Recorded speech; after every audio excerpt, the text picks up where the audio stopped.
So that is at play all the time.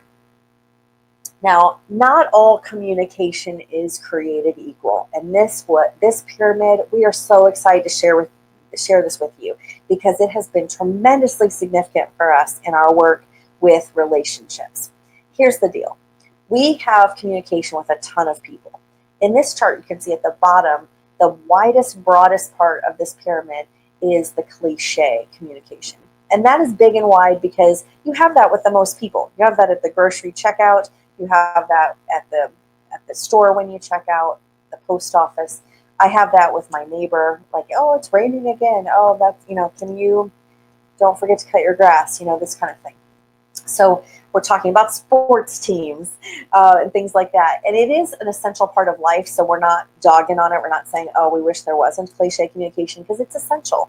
But it is just a lower level type of communication. There's not as much at stake.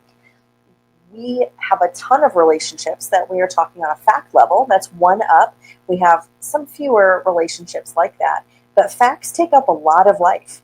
When I think about just the home life and the way I communicate with my family members, the people that I live with, about what's for dinner and don't forget to clean up this, or don't forget to pay the water bill, or your car needs to scoot over a little bit, and so forth. There are just so many facts that need shared, so many things to talk about. And at work and in church, the same thing.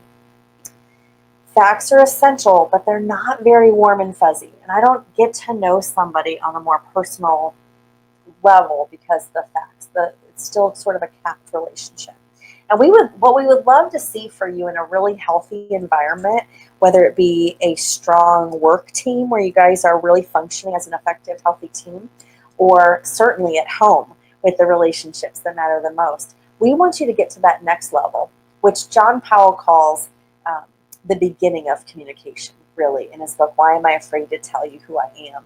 Because ideas and judgments, that level, that I get to the point where I can share with you what I'm thinking because I feel safe enough in the relationship. I can share an idea without thinking you're going to say, well, that's a dumb idea. I can have an opinion on something where I say, did you see the neighbor's fence? Whew, that's ugly. I would not choose that. And I'm putting myself out there because you might respond differently. You might be offended by that, or you might think that I'm crazy and you love the fence.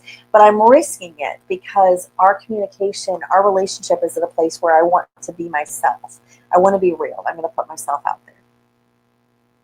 Now, the next one up is where we really want you to get to with the people that you want to grow in intimacy with. And I don't mean like husband-wife intimacy. I mean relational intimacy, that you really want to share who you are with them. And this is the emotional level.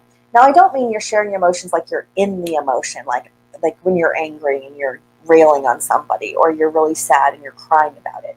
I mean that you can even share past tense.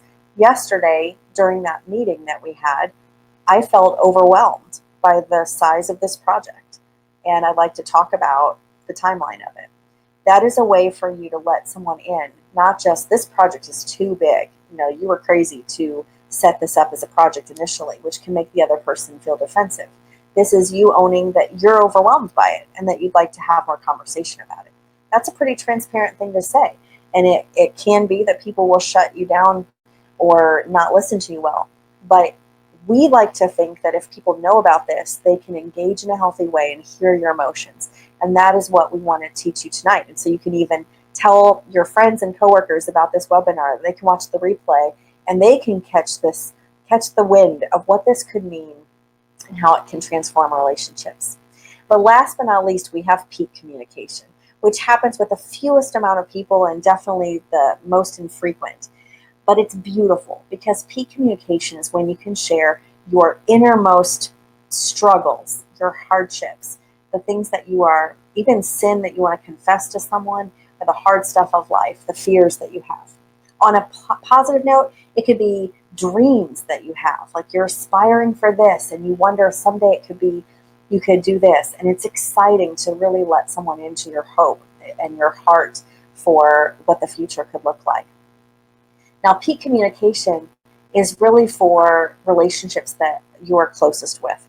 This could be a marriage relationship or a parent-child relationship, close friends, that sort of thing.